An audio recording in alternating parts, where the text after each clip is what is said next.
ఈ రోజు 10,000 కొంటది 5,000 కోట్లకు అమ్ముడు పోవాలి, 3,000 కోట్లకు అమ్ముడు పోవాలి. కనీసం ఆ లోన్ల కిస్తీలన్నా ఉండేటట్టుగానా అది అమ్ముడు పోవాలి. కానీ ఈ రోజు అది ఏమి కాకుండా కేవలము అది ఏది 330 కోట్లకు అమ్ముడు పోయిందంటే ఇంత చీప్ అంటే జనం అందరూ కలిసి ₹1 పోగేసుకుంటే వాళ్ళే కొనుక్కుంటారు. కాబట్టి ఈ రోజు జనాన్ని ముంచింది కాబట్టి మన ఇంట్రెస్ట్ మన ఒక ప్రైవేట్ ప్రాపర్టీ రాలేదు. ఈ టాపిక్ కి సందర్భం మోసం లేదు కానీ బట్ విజయ్ మాల్యా పాడ్కాస్ట్ చూసే ఉండొచ్చు 4.5 hours. సో అంటే చాలా మందికి ఒక బ్యాడ్ ఒపీనియన్ ఉంటుండే, బ్యాడ్ ప్రొపగండా. విజయ్ మాల్యా మోసం చేసుకుని వెళ్ళిపోయినాడు, బ్యాంకు లోన్లు ఎత్తేసి వెళ్ళిపోయినాడు. కానీ పాడ్కాస్ట్ చూసిన తర్వాత చాలా మందికి ఒక క్లారిటీ వచ్చింది. అది వ్యాపారం చేసిండ్రు, ఆయన ఏం చేయలేదు. ఆయనకు 6,500 కోట్లకు ఆయన దగ్గర 14,000 కోట్లు వసూలు చేసిండ్రు. అది వాస్తవం. బ్యాంకులు ఇవాళ స్టేట్మెంట్ కూడా ఇస్తలేరు. కానీ ఇక్కడ వీళ్ళు ఇప్పుడు రెడ్డాన్ని దొరికిపోయాడు. విజయమాల హీరో అయిపోయాడు. కానీ అది రాజకీయంగా ఉరికియాలని ఎలగొట్టింది, వెళ్ళిపోయిందని చెప్పి కావాలని కొంత మీడియా వాళ్ళు అందరు కలిసి చేశారు. కానీ ఇక్కడ మాత్రం వచ్చిన మన ప్రయత్నం ఏంటంటే జనం పైసలు బ్యాంకులలో దాచిపెట్టు, ఆ బ్యాంకుల పైసలు వీళ్ళకి లోన్లు ఇచ్చారు. ఆ లోన్ల పైసలు ఆయన కట్టలేకపోతే ట్రిబ్యునల్ ఎంటర్ అయింది. ట్రిబ్యునల్ ఎంటర్ అయిన తర్వాత వాళ్ళు ఏం చేసిందంటే వేలం పార్టీ చేశారు. వేలం పార్టీ చేస్తే వేలానికి వాళ్ళు రాకుండా బెదిరించి 331 కోట్ల మాత్రమే కొన్నారు. నేనేమంటున్నా అంటే ఇంకోసారి వీళ్ళకి పోయే డిమాండ్ బీజేపీ ఎందుకు లేనంటున్నా, ఇంకా తక్కువ రేటుకి ఎందుకు అంటుందంటే బీజేపీ ఎందుకు లేనంటున్నా. వీళ్ళందరూ కలిసి చేతులు కలిపి ఈ రోజు ఏది ఈ పబ్లిక్ ప్రాపర్టీని ఎందుకు పట్టేస్తున్నారు అంటున్నా. వెస్టర్న్ వాళ్ళు అక్కడ మన 30 కోట్ల దాదాపు విలువైన భూములు కొట్టిపడేసారు. అక్కడ వీళ్ళు ఎందుకు మాట్లాడతలేరు అని నేను అంటున్నా.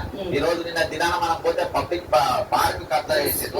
అక్కడ హైదరాబాద్ మాట్లాడితే అక్కడ ఉన్న ఎంపీ విశ్వేశ్వరకి ఎందుకు మాట్లాడరు అని నేను అంటున్నా. నా ఇంట్రెస్ట్ అక్కడ, ఎందుకంటే పబ్లిక్ నష్టపోతుంది, అక్కడ ఇన్వాల్వ్ అవుతున్నాం. ఇది ప్రైవేట్ ప్రాపర్టీ అయితే మాకు అవసరమే లేదు. కాబట్టి ఖచ్చితంగా దీనిపైన ఎంక్వైరీ జరగాలి. లోన్ తీసుకున్నారు, ట్రైబ్యునల్ వచ్చింది, అన్ని వచ్చినాయి కాబట్టి ఇన్వాల్వ్మెంట్ ఉంది కాబట్టి వాళ్ళు ఖచ్చితంగా సమాధానం చెప్పాల్సిన బాధ్యత ఉంది. మాకు కాదు, ప్రజలకు చెప్పండి, 100%. పబ్లిక్ కి చెప్పాలి, మాకు కాదు. మీరు చెప్పాల్సినటువంటి ఖచ్చితంగా మేము న్యాయస్థానాన్ని ఆశ్రయిస్తాం, ఇలా సిబిఐని ఇది అందరిని ఆశ్రయిస్తాం. మీరు అందరు దాన్ని ఎట్లా ఎఫ్ఐఆర్ చేపియాలో తెలుసు మాకు. మీరు అనుకున్న మా ఇంకా బీజేపీ వాళ్ళు ఉన్నారు కానీ టైం వస్తే ఎవరు ఉంటారు. మహామహులు దేశాలు వదిలేకపోయినారు. రేపు ఈ ఫ్రాడ్ కూడా ఒక స్థాయిలో దీన్ని బయటికి వస్తుంది. కష్టంగా మీ అందరూ శిక్షలు. సో విన్నారు కదా, ఇది ఈ రోజు 10,000 కొంటది 5,000 కోట్లకు అమ్ముడు పోవాలి, 3,000 కోట్లకు అమ్ముడు పోవాలి. కనీసం ఆ లోన్ల కిస్తీలన్నా ఉండేటట్టుగానా అది అమ్ముడు పోవాలి.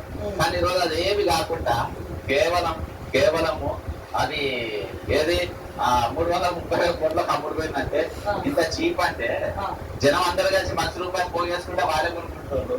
కాబట్టి ఈ రోజు జనాన్ని ముంచింది కాబట్టి మన ఇంట్రెస్ట్ మన ఒక ప్రైవేట్ ప్రాపర్టీ రాలేదు. ఈ టాపిక్ కి సందర్భం మోసం లేదు కానీ బట్ విజయ్ మాల్యా పాడ్కాస్ట్ చూసే ఉండొచ్చు 4.5 hours.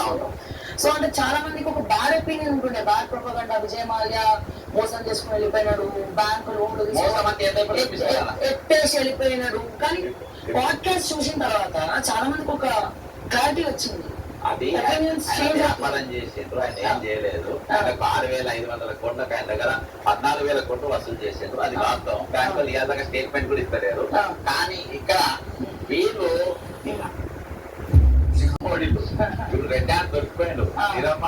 విజయమాల హీరో అయిపోయాడు. కానీ అది రాజకీయంగా ఉరికియాలని ఎలగొట్టింది, వెళ్ళిపోయిందని చెప్పి కావాలని కొంత మీడియా వాళ్ళు అందరు కలిసి చేశారు. కానీ ఇక్కడ మాత్రం వచ్చిన మన ప్రయత్నం ఏంటంటే జనం పైసలు బ్యాంకులలో దాచిపెట్టు, ఆ బ్యాంకుల పైసలు వీళ్ళకి లోన్లు ఇచ్చారు.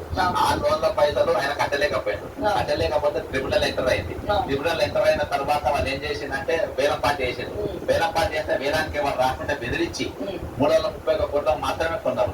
నేనేమంటున్నా అంటే ఇంకోసారి వీళ్ళకి పోయే డిమాండ్ బీజేపీ ఎందుకు లేనంటున్నా, ఇంకా తక్కువ రేటుకి ఎందుకు అంటుందంటే బీజేపీ ఎందుకు లేనంటున్నా. వీళ్ళందరూ కలిసి చేతులు కలిపి ఈ రోజు ఏది ఈ పబ్లిక్ ప్రాపర్టీని ఎందుకు పట్టేస్తున్నారు అంటున్నా. వెస్టర్న్ వాళ్ళు అక్కడ మన 30 కోట్ల దాదాపు విలువైన భూములు కొట్టిపడేసారు. అక్కడ వీళ్ళు ఎందుకు మాట్లాడతలేరు అని నేను అంటున్నా. ఈ రోజు నిన్న దినాన మనం పోతే పబ్లిక్ పార్క్ కబ్జా చేసారు. అక్కడ హైదరాబాద్ మాట్లాడితే అక్కడ ఉన్న ఎంపీ విశ్వేశ్వరకి ఎందుకు మాట్లాడరు అని నేను అంటున్నా. నా ఇంట్రెస్ట్ అక్కడ, ఎందుకంటే పబ్లిక్ నష్టపోతుంది, అక్కడ ఇన్వాల్వ్ అవుతున్నాం. ఇది ప్రైవేట్ ప్రాపర్టీ అయితే మాకు అవసరమే లేదు. కాబట్టి ఖచ్చితంగా దీనిపైన ఎంక్వైరీ జరగాలి. లోన్ తీసుకున్నారు, ట్రైబ్యునల్ వచ్చింది, అన్ని వచ్చినాయి కాబట్టి ఇన్వాల్వ్మెంట్ ఉంది కాబట్టి వాళ్ళు ఖచ్చితంగా సమాధానం చెప్పాల్సిన బాధ్యత ఉంది. మాకు కాదు, ప్రజలకు చెప్పండి, 100%. పబ్లిక్ కి చెప్పాలి, మాకు కాదు, మీరు చెప్పాల్సినటువంటి. కాబట్టి ఖచ్చితంగా మేము న్యాయస్థానాన్ని ఆశ్రయిస్తాం, ఇలా సిబిఐని ఈడీని అందరిని ఆశ్రయిస్తాం. మీరు అందరు దాన్ని ఎట్లా ఎఫ్ఐఆర్ చేపియాలో తెలుసు మాకు. మీరు అనుకున్న మా ఇంకా బీజేపీ ఉన్నారు కానీ టైం వస్తే ఎవరు ఉండరు, మహామహులు దేశాలు వదిలేసిపోయినారు. రేపు ఈ ఫ్రాడ్ కూడా ఒక స్థాయిలో దీన్ని బయటికి వస్తుంది, ఖచ్చితంగా మీ అందరూ శిక్షలు. సో విన్నారు కదా, ఇది